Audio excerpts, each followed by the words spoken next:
விவசாய திணைக்களம் இவங்களுக்கு என்னென்ன சொல்லி கொடுக்குறாங்களோ, இந்த நிலம் மண் எப்படி பக்குவ நிலை அடைஞ்சிருக்கான்னு பரிசோதனை பண்ணி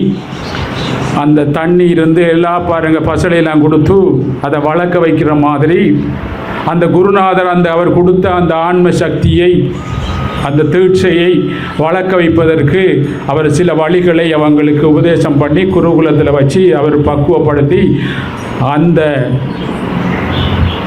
ஆன்ம சக்தியை வளர்க்க வைப்பார். அப்போ இந்த குருகுலத்தில் போனோடனே லேசாக வளர்க்க வைக்க முடியும்னா வெளியில் நாங்கள் பல தடைகள் வரும்.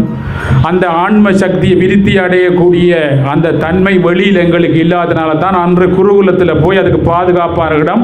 அந்த சின்ன சக்தி, அந்த விதையை வளர்க்கக்கூடிய, தடை இல்லாமல் வளர்க்கக்கூடிய, எதிர்கொண்டு நீச்சல் போட்டு பாருங்கள் வளரக்கூடிய அந்த பக்குவம் அந்த குருகுலத்தில் தான் இருக்குது என்று சொல்லித்தான் குருகுலத்தில் போய் அந்த தடை இல்லாமல் அவர்களுக்கு வளர்த்தார்கள்.